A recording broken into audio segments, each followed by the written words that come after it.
स्वरोजगार लघु वित्त वित्तीय संस्था लिमिटेडको एफपिओ रिजल्ट चाहिँ आउँदैछ। तपाईँ खुसी हुनुहोस् किनकि यसको एफपिओ तपाईँलाई पर्यो भने कम्तीमा पनि तपाईँले 8,000 रुपियाँमा चाहिँ यसलाई बेच्न सक्नुहुन्छ।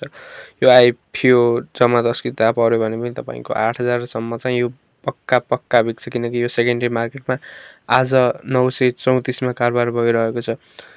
साथै स्वरोजगार लघु वित्त वित्तीय संस्थाको लिमिटेडको एफपिओ चाहिँ कम्तीमा पनि 1 हप्ता जति भन्दा पनि 2 हप्ता जति भयो होल्ड भइरहेको।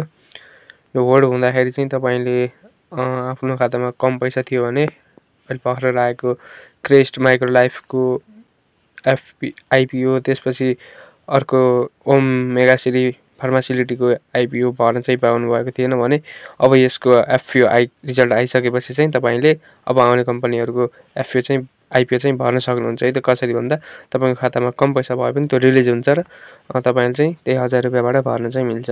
आजको भिडियोको मेन टपिकतर्फ जाऊँ।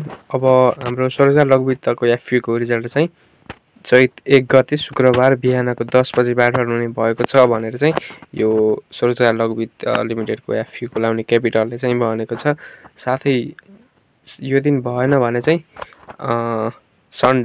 सन्डेसम्म चाहिँ फिक्सै हुन्छ र एफपिओहरूको रिजल्ट चाहिँ हाम्रो आइपिओ एफपिओहरूको जुनको रिजल्ट आए पनि हाम्रो क्लोज रेटको कम्तीमा पनि 1 हप्तादेखि 2 हप्ताभित्रमा चाहिँ फिक्स नै आउँछ। आएन भने पनि त्यसमा कुनै गडबडी भएको कारणले हुनसक्छ र छिटोभन्दा छिटो नै आउँछ। अहिलेसम्म आएको रेकर्डहरू चाहिँ छिटै आएको छ र अन्य केही जिज्ञासाहरू छ भने तपाईँहरूले कमेन्टमा लेख्न सक्नुहुन्छ। म त्यस जिज्ञासा उपर पनि भिडियो बनाउने छु।